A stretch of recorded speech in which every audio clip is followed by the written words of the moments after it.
You're listening to The Rich Life Revolution with me, Michelle Cooper. My mission is to empower you to step into your next level of wealthy.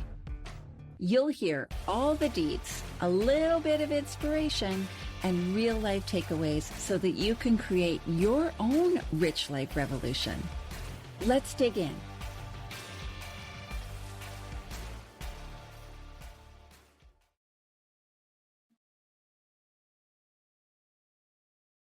Hey girl, hey. Welcome to the Rich Life Revolution podcast. I am your host, Michelle, and today my guest, Anne-Marie Thrives, is spilling her secrets to thriving post-pandemic. She even wrote a book on it. Today we're going to talk and we're going to unpack the real stories behind her journey and mine. In particular, grieving the loss of loved ones, our struggles around food, emotional growth, and what it truly means to thrive after the world flipped upside down on us. You will learn the inspiration behind her book title. Hint, hint, it's all about showing up authentically, and how grief shows up like unpredictable waves. But you can find peace in that. We dive deep into our relationship and eventual truce with food and body image. And she shares a great tip around the power of habit stacking, which can lead to life-altering transformations. So let's take a listen.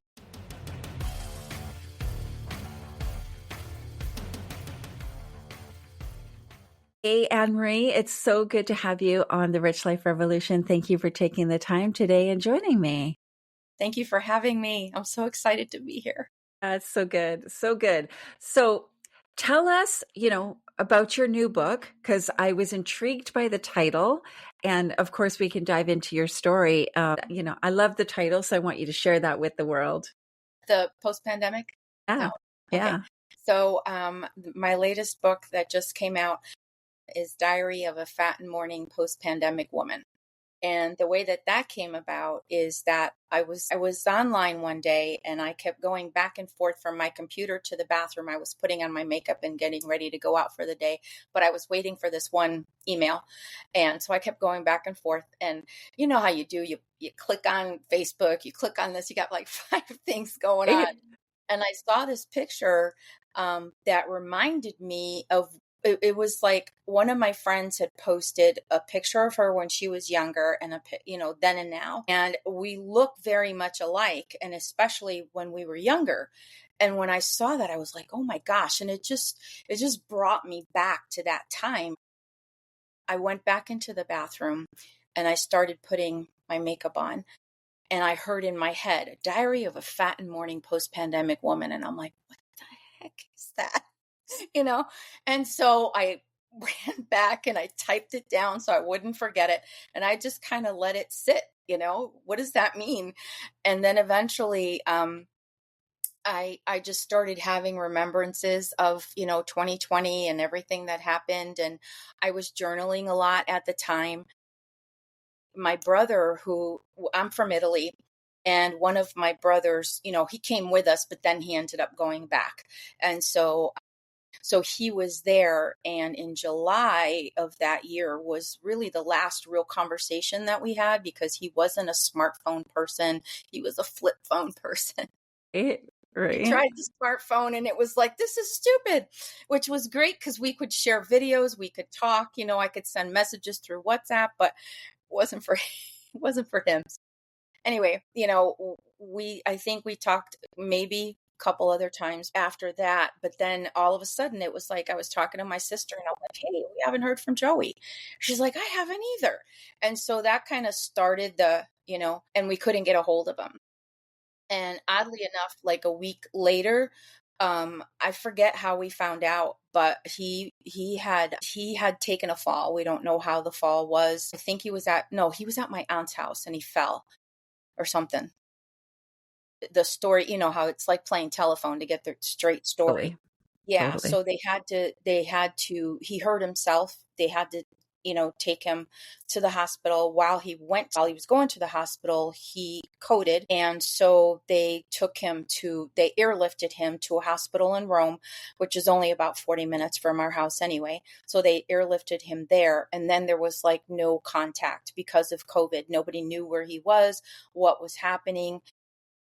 There was someone that, like one of his doctors went to go visit, and they said he had some kind of surgery. They called it an intervention, which an intervention is a surgery in Italian, but he didn't say what it was, but he's fine. Okay. And then a couple days later or 3 days later, all of a sudden, he's not fine anymore. And then on December 2nd, we found out that he passed. And so it was just like a mesh of all of these things happening. And that's when I realized, that's what that means, is the diary of fat and mourning post-pandemic woman. Because for the next year or so, I mean, you lose a brother, you go through the grief process, but they're never gone, about them and whatever. I mentioned earlier that I was tomorrow's Thanksgiving, and I was making pies and stuff, and it just brought memories back of him. And, and it's that time too, because in a few days it's going to be his anniversary. And so what I did was, one year we lost 18 people in 17 months. But this was before COVID, right? Just, as you get older, people pass, other people pass that we weren't expecting to pass, and when he passed, it was like everybody else hit me too, because I had lost so many key people, my mom, my dad, now him. And it just kind of came together.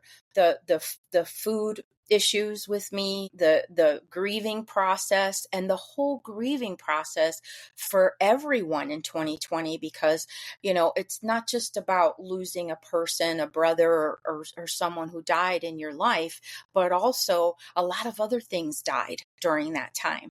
And absolutely. yeah, and we had to pivot, and grief doesn't just mean grieving a person that has left this life. It's also grieving maybe a past job that you had, a dream that you've been, hanging on to for quite some time, and nothing's come of it, or COVID put a quash to it. Like a lot of people that had gyms had to figure out other ways to, to manage. And even myself, I was already online, because I'm also a cosmetologist and makeup artist. I don't really do it anymore, but I do give video chat tips and help people that way, but I don't go and do applications. I used to do makeup for weddings and special occasions. I don't do that anymore. But right before it happened, I remember it was October, and things were shifting for me in that department. And I just felt inside to go online, but I already am online because I have a website for my cosmetics, right? And so I heard it and I heard it, and I was like, okay. So as I was hearing it, like one little drip, drip, drip, at a time, and I just followed those instructions. And in February, I really just went to bat, and I told one of my friends, hey, I'm not going to be as active this month. I'm doing this, this, and that. And just let her know what was happening. And I remember, because I felt like I needed to start a blog too, because that was like the end of 2019. A couple years before that, I was diagnosed with breast cancer. And so I thought it was going to be about helping women who had gone through breast cancer, because, a lot of them lose their hair, so I can give them tips on what to use. Sometimes their skin changes if they've gone through chemo or radiation. So you've got like dark spots or what have you. So I just kind of thought that was because my cancer was in 2016. December 1st was my surgery. And then the following year, 2017, which it was my dad died in August. I went for my physical, and in October I was diagnosed. So just a couple months from, taking care of him until he passed. And so then, that whole year went. So the following October of 2017, everybody was big, survivor, survivor, survivor. And that word started to grate on me. And in my prayer time, I was like, God, why is this word just having such an effect to the point where I'm angry. Uh, and I heard in my spirit, it was like, because I didn't call you to survive, I called you to thrive. And I remember a scripture in the Bible, John 10:10, where I've come into the world to, not just to give you life, but to give you abundant life. And I was like, and so that just kind of started We Thrive at Life. It was in my head. And then a couple years later, it was like, go online, and I knew that it was the We Thrive at Life, not the cosmetics, right? So in February, I put up the website, I started blogging, and I remember seeing, now I'm searching out bloggers and what they do. And this one guy posted something like, how would you like to get paid X amount of money for your story or for your content? And I was like, I would love that. And that figure just stuck out at me. And then, uh, a couple weeks, I don't know the time frame, but it was all in that little crunch of February. And one of my friends texted me, and she wanted my address, and I hadn't been talking to her for a while. She just kind of, sometimes people get boyfriends and they fall off the face of the earth, so I just Right. thing, and she wanted my address, and I was like, uh-oh, what am I getting? And so I gave it to her. And a few days later, I went and I got the mail, and I saw the letter. And when I went to go open it, it was like a trifold piece of paper. And I opened it, and this cashier's check fell out. And I was like, what is that? My husband was standing right next to me. And I'm like, could you pick that up for me? And then as I'm reading, I only read like the first sentence because I couldn't read anymore. I was just weeping because it was the exact amount that was online, right? Of how much would you like to get paid for your whatever, right? And I was like, Awesome. this is unbelievable. And it gave me a piece of, okay, I'm doing the right thing, I'm following, so I'm just going to continue to be obedient. And when that happened, just a few weeks later, March, I think things closed here March 12th or 13th or something like that. It was like, oh my gosh. And so now it made it easier for me to pivot and to just kind of go into that mode of, what do I do next? And I learned that from when I was, paralyzed in a car accident for a few months, and had to learn how to walk and everything, and had a TBI, and had to learn how to rethink and strategize and stuff. So I'm like, hey, this is what I did back then. I'm going to do it now, which is a free resource on my website too. I think it's called 10 Vital Keys to Go from Surviving to Thriving. And then I have another one for business too. So they're right there on the front page. But it was just like this process of, as I was being obedient, the different steps came, and that's how I followed. And then, of course, towards the end of the year, my brother passed. So I took what I had and then added to it. So that book is all about, and it was really embarrassing to write because I don't know who on here is Christian, but if you read the Psalms, David is up and down like a pendulum. He's going back and forth.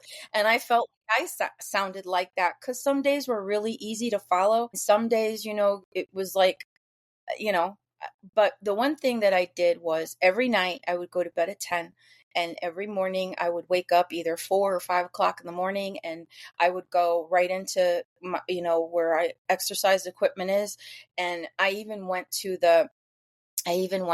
as far as, because sometimes your mind plays games with you, stay in bed a little bit longer. It's too cold to get up, whatever it is, you long Yeah. enough, whatever. So I was like, well, just go pee, just make that one decision, get up and go pee. And then after you pee, you wash your hands, hopefully. And then you start doing other things. So I started keeping everything that I needed for my workout right next to where, to the equipment where I was working out. So I didn't even have to think about it. I just go in there, I change into my clothes, and I go. I don't forget my water because it's already there. I don't forget my headphones because everything I need is right there, and I don't have any excuses. And so A great tip. That's yeah, habit stacking, right? exactly. And Yeah. that's what I teach too, is habit stacking. Exactly. And so, so I would do that. And then, you take a shower and you get into your clean jammies for the day. In COVID, you totally did. So I was really good at some things, but like the food still kind of got me because I was, with the breast cancer and stuff, I had multiple surgeries. And so my workout time got depleted for the better part of like 8 months. And so I had to kind of reclaim what had happened. And so I just wanted to lose, some of that. And And then it became difficult because, if you have what I was good at doing before COVID was that, like, for instance, Thanksgiving, because this all started in October, let's just say 2019. I started and I had a business trip and I thought to myself, okay, because some people just throw the baby out with the bathwater. But I said to myself, and my husband and I were doing it at the same time. So for him, 5 pounds is blink. For me, it's like 3 weeks and I'm still No, right? It's in so half. frustrating. Those men, they just have to think about it and it happens. Yeah, so he's like enjoying himself, getting treats for morning or whatever, and I'm just like, it's only 3 days. I'm gonna stick to it, and then on the way home, I'll indulge, but I want to be on top of my game while I'm here. I'm gonna learn what I can, and But then when we went home, one of the things that I really wanted was like a steak and a baked potato with some broccoli, and I did, and I put extra butter and sour cream. I didn't care, and the next day I came home and I went right back to it. Same thing for Thanksgiving. 3 or 4 days we were eating. We had, people here and we just kind of, and then Sunday, this was it. Last piece of pie, last piece of this. And then Monday morning went back on. And what that did was there was no, and I was testing things too. So I would weigh myself right before Thanksgiving and then weighed myself Monday morning and it was only 3 pounds. And then by doing that, Monday and Tuesday, by Tuesday morning when I weighed myself, or maybe Wednesday morning, it was completely gone. And so I learned to kind of do that. But then bad stacking after my brother passed, first we're like this because it's Thanksgiving and we don't know where he is, and so there was that. And the weird thing was, I think maybe our stomach shrunk or whatever, but I used to be able to eat like just say this much for Thanksgiving, and now I can't even eat. Like, eating that much from comparison from the year before was like, oh my God, and so, but I didn't stop myself because where's my brother? Where is everybody? What the heck is happening?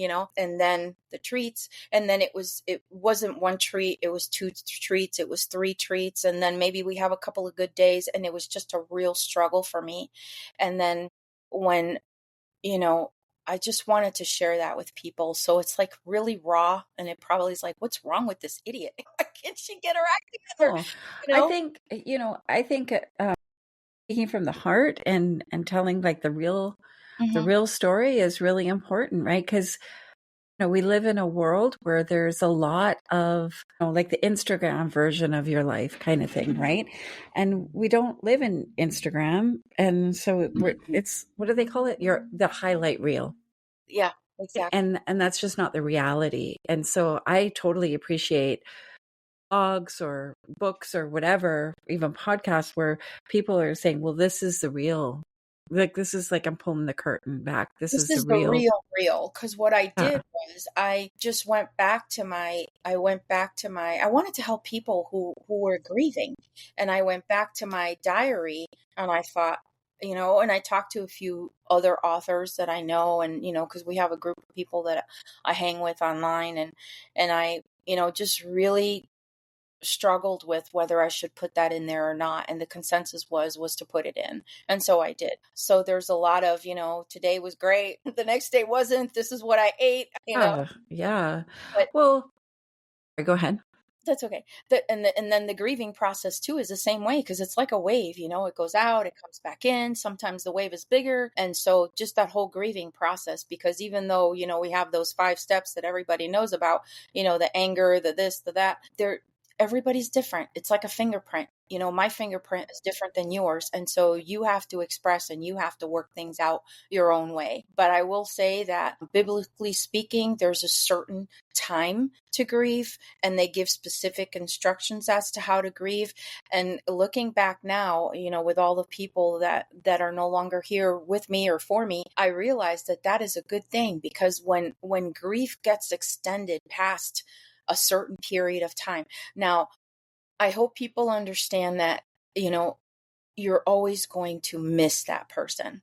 They were a part Right. of your life. Totally. It could be your husband, it could be your brother, it could be your son, your daughter, whatever. The memory of them should be a blessing. But I think that sometimes I always think like, what would they want me to do? Would they want me to sit here and mourn them and be sorry that they're gone to the point where I can't live my own life? I don't think so. I don't think any person would want that unless they're totally evil and they're someplace where we don't want to go. But, I just really feel that if they truly loved us, they would want us to carry on and have a life. Maybe think of them, maybe smile when we think of them, memories that we've had of them, but I don't think that they would want us to be, so grieving that we're not able to live and enjoy things around us. Even other family that maybe grieving differently than we are and is maybe a little bit happier. I mean, it's nice to share memories of that person to just kind of keep going. For sure, for sure. I have my best friends, her mom passed away very recently, and she's going through the ups and downs of grief, right? Sometimes she's okay, sometimes she's not. And also there's the physicalness of it. Like sometimes she's just really tired, right? Yes, definitely. And sometimes she has energy for things and sometimes she doesn't. And sometimes she's excited about life and sometimes she's not. And just keep saying to her, like, it's all okay, right? Like all of it. It's just something that we have to move through, and we all have to do it, right? And like you said, it's like a fingerprint. It's different for everyone, right? We all go through it differently.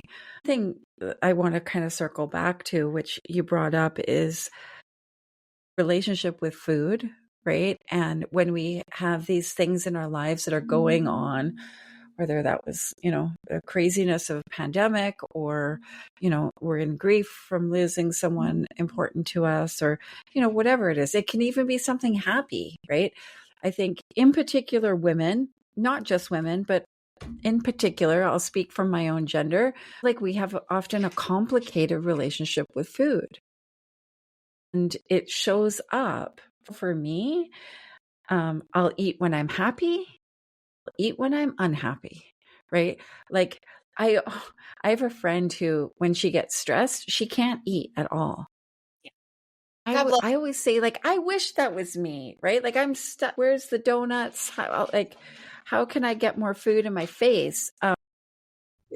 Never had that kind of relationship with food, right? It's always been more as a, I don't know, like maybe like a crutch almost, right?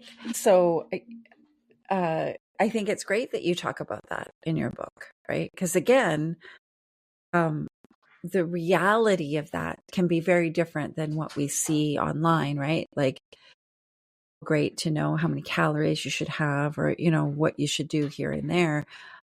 It's complex. It's not a simple thing. And what works for one person doesn't work for everyone. Oh, yeah. And the other thing is too is the dysmorphia, where you know where I am now and where I was then, because of other health issues that came up afterwards. I When I was that low, I still kind of saw myself, even though I was buying, I had clothes that were smaller and I was buying clothes that were smaller because I think we had a wedding or something. We had to go, to another state. And so it was summer and I wanted like some cute things to take with me. And I just felt like I still saw myself as big. I didn't see myself at that weight. Isn't that weird? I know. And now I that think I'm it's here, so I'm like, weird. I would love to be there. No, I think that's so weird. Like I lost over 100 pounds Mhm. for about a 3-year period. And I remember going to the mall and saying to my daughters, like, I want to get a pair of jeans because all my jeans are too big, and want like a nice fitting pair of jeans. And I'm a big person. I'm like nearly 6 feet tall, right? Like at my heaviest, I was over 300 pounds. And I was at my heaviest, probably like in a size 26 or 24 or something like that. And I'm pulling out jeans that are like a 20 or an 18. They're way too big. Wow. And I ended up in a size 14. Mhm. And I was like, why am I looking at size 18? Like, why is that my go-to? Right? Yeah. Like, I'm like, clearly not fitting that size anymore, right? You don't see it in yourself, right? You're totally right. Like you can't see it. And the power of our brain, I don't know what it is, right? Yeah. Yeah. And I grew up because we left Italy when I was 7. And so when we had like several trips when I was younger, going back over there for the summer, like after school, we would go over to Italy. And whenever I went over, I always lost whatever I had gained when I got back. And I think the second time that we returned, because both my aunt and I blew up like balloons after we came here, and a lot of it has to do with the because they did blood work and everything. And I loved my doctor when I was little. He was like the nicest little man. I mean, well, he wasn't little, but he was tall, but he was just the nicest man. His name was Dr. Ricotti. Yeah. And I used to call him Dr. Ricotta. Anyway, so he did blood work and he said to my mom, he's like, I think that she is allergic to additives and preservatives. And so you need to give her foods that don't and have her be active. But because, my aunts aren't right around the corner and everybody knows me on the street, now we're in this place where who knows what's going to happen to you. You're not going out the door, It, And so it was just went from a very active lifestyle to a very sedentary lifestyle. And even though we were eating some of the foods that we would eat back home, we weren't, the foods aren't treated the same. They're in cans now, you it, know. And so I think there's all of those factors kind of go together. But I was starting to say is that even though I wasn't big when I was over there, I was apple shaped. So apple shaped people tend to look a little bit bigger because they carry it all right here. And I've always had a fat face. I had a nice face, nice and round. And mhm. so even when I am thin, but so all of these factors play in, and all of my cousins, I grew up around very thin cousins. And when I went back, as a little pudge ball, it was like embarrassing because Mm. everybody else was so tiny, and they're like 4 feet tall and they're like this, and here's me, and so all of these things are in your brain from then. And so there's got to be a piece of this is, I just turned 60, and it's like, this is where I am. This is me, and I finally come to peace where it's not about how much I weigh, although I do care, I'm going to enjoy myself tomorrow. I'm going to have turkey. I'm going to have pie. I'm going to have whatever I want. I do know the gauge, to eat till Mhm. I'm comfortable and not sick, and just continue. I'm not going to, maybe my pie crusts are a little bit healthier. I make my own green bean casserole with fresher things, that type of stuff. But I'm just not willing to sacrifice the Uh, memories of certain things to be a stick. and I think also you get to a point where you come to a woman of a certain age doesn't really care as much anymore. Not that you don't care about yourself or how you Yes. look and stuff. I You think don't. is we don't Other care about things become important. people's opinions. We don't People's care about opinions. people's opinions because we Absolutely, do care about absolutely. ourselves. I'm all about self-care, but right now in the condition that I'm in health-wise, I have to do certain things. I can't do the things I usually do. I can do Mhm. some of them, but I can't do all of them. And so just giving yourself grace, because deep down, unless you're totally not in check with yourself, we all know when we're checking out. We all know when we don't care and we're emotional eating. I think that we're smart enough, and we're strategic enough and know ourselves enough to know that, and we Yeah, know when we're telling ourselves the truth and when we're living a lie. I really feel that, yeah, um yeah. you know I that agree. we're I capable agree. like that. Yeah, I went for lunch recently with some girlfriends from high school, and we haven't seen each other for about 15 or 16 years. Like long after high school, but we just all got busy with families and kids, all that stuff, right? So we connected, hooked up on Facebook. because one of us, one of the gals, her husband had a massive heart attack, and he's fine, thankfully. But she put something on her Facebook page, and I hadn't seen her Facebook page in years, and it came across my feed, and I was like, "Oh my God!" Right? And so reached out. So that caused us to all kind of like need to see each other, right? Like we haven't seen each other for a long time.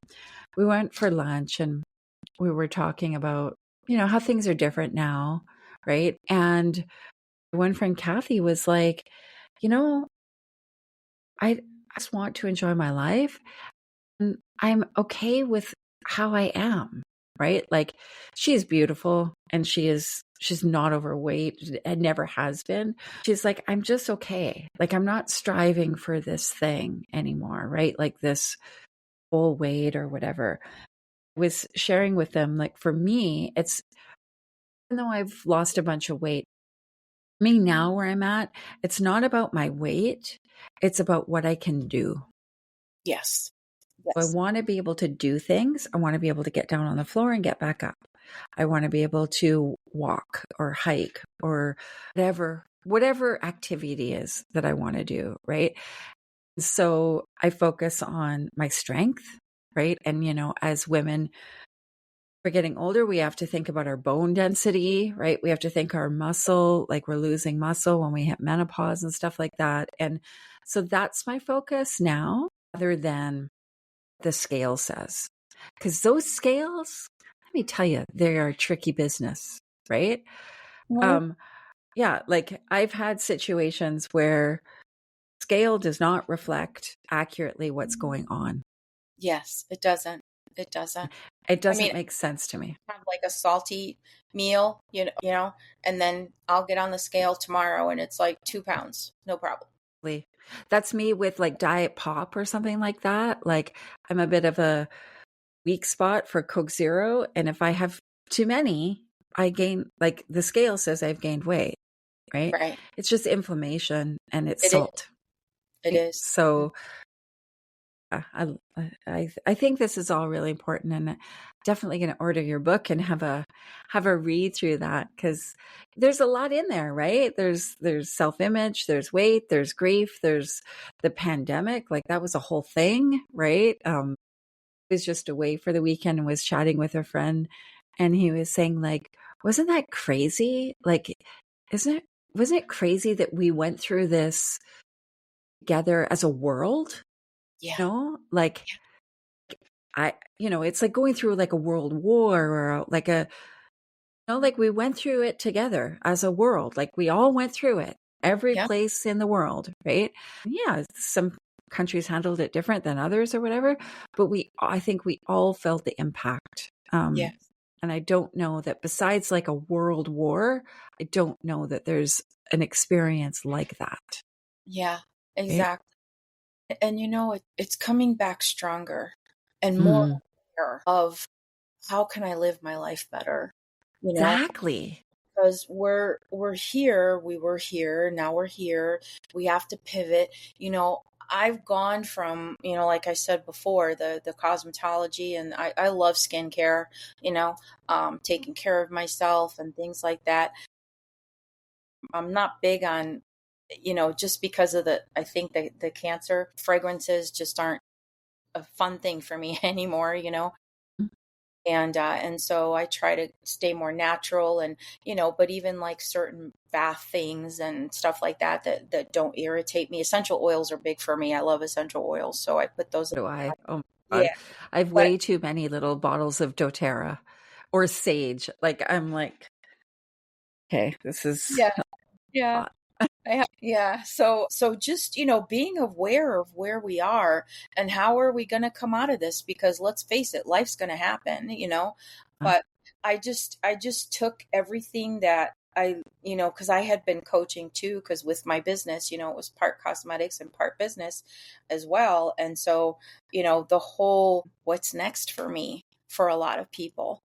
So just coming out strong, knowing who you are.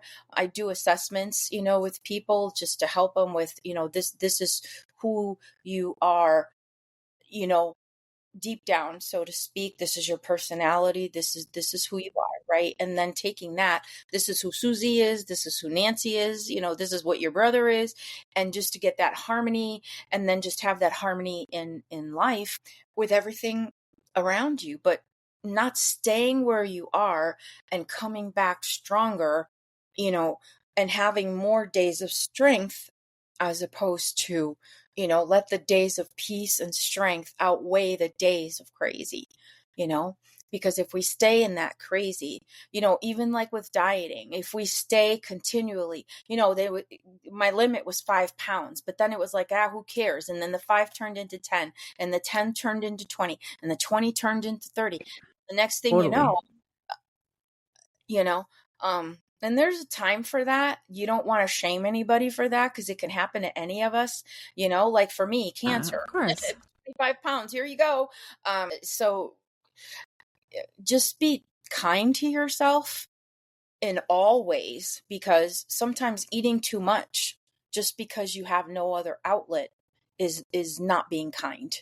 When I was growing up, I was taught I had to eat everything on my plate because people in Africa were starving. And one day I looked at my mom and I said, Mom, how is me eating everything on my plate going to help somebody in Africa? Are you going to mail the food to And she just I looked know. at me. She So it's was just like, what they said that in that generation, right? Like yeah, I remember hearing that too, and similar, right? Like my parents, they grew up, in times where there wasn't a lot, and grew up in a level of poverty, and so they put food on the table. You're meant to eat it, right? And don't take it if you're not going to eat it, kind of thing. Yeah, there's so much there for us to kind of examine and stuff, to get clear, I think, for ourselves. Like, where does this thinking come from? Is it valid, right? Like you said, Mom, are you going to send this food that I don't eat to the kids in Africa? Of course not, right? So why are we saying that even, right? Like, what's that all about, and right? one of the things that I've learned for myself too is that when I do emotional eating, when it's done, now I have two problems. I still have the problem that I emotionally ate for, but now I've got a few extra pounds and I'm going to have to do something about that. So now it's Totally. not just one, it's two problems. And if Uh, you can get just as drunk off food as you can on alcohol or cigarettes or whatever, mhm. because they all have that addictive effect, and they can leave And you that's, cloudy or, you know, like I always say to people, like, my relationship with food is complex because you can't go without food, right? yes, I do talk about that, because Yeah, it's like like, you can put the drink down, you don't have to smoke, but this is something that you need for life. yeah, I joked, friends, recently, where I was like, I wish I lived in the Jetsons where you could just take a pill, like you didn't have to actually have a meal, kind of thing, right? Like, you just take this pill and it's like having a turkey dinner. Not a foodie, because uh, I I can take it too far. Like, in the past, I've taken things too far. It's not an enjoyable experience, right? So it's never been a thing. Like, I, I, I'm a foodie I'm a non-foodie that loves food, right? And so it's kind of interesting to think of it that way. But this is amazing. You shared so much of your story, and so thank you so much. Of course, we'll put all of your contact details to the show notes that people can reach out to you directly. And you mentioned 2 resources on your website, which I think is super generous of you. And I love resources for people and being able to direct them. And of course, a link to your book, or you've got several books, so Yeah, we'll all of put my books, those. everything's on my website. All of the books are on the website. Courses are on the website, and the 2 free resources are right on the first page. You just scroll down just under my about, you'll see them on both sides. One is like 5 keys to life and business, and then the other one is the 10 keys to going from surviving to thriving. Those are things that I used throughout my life, like when I got into the accident, when other things happened, it was just kind of like a rollover, like you said before. They're just habits that I happen to stack to help me out. So I hope that they Yeah, help other people too. Yeah. yeah, I love that. And I'm all about the habit stacking and like the connection piece there, right? Like it makes it, like I don't know if you ever read the book Tiny Habits, but they talk about that, right? Like when you get up, your stuff should be right there. If your intention is to go to the gym, right? Just make it super easy for yourself. And so I absolutely am on board with Yeah, that. because it's the tiny things that help us to get through life. The little tiny preparations that we make, they really help in the long run. Yeah. Absolutely. Well, thank you so much, Emery. I appreciate you. And yeah, this was awesome. Thank you. My pleasure. Great to be here.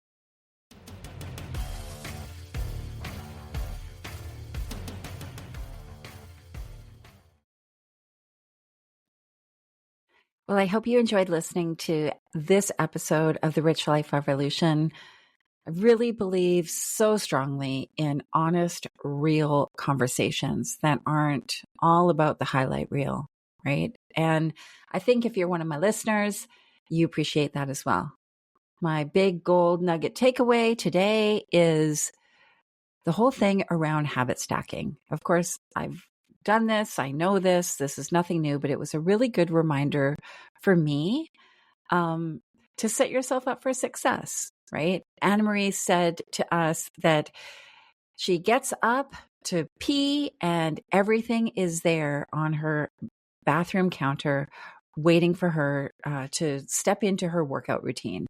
And I'm going to invite you to perhaps adopt that. Maybe not for working out, but is there something else that you can do? Is like every time you go in your kitchen, you have a drink of water or, something small like that. It totally helps. So don't forget to check us out online on all the socials. You can follow me at Michelle B. Cooper. And if you're interested in up-leveling your life and stepping into creating your version of your rich life, you may want to consider joining the Rich Life Revolution Mastermind. It's a fun group of ladies, and we are all taking our lives to the next level. Something you're interested in? Just check out our website, richliferevolution.com.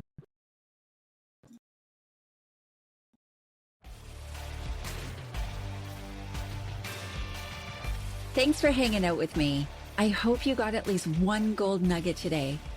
Be sure to grab your copy of the Rich Life Revolution workbook to help you set the foundation for your next level of wealthy. Get it now at richliferevolution.ca, and I'll see you later.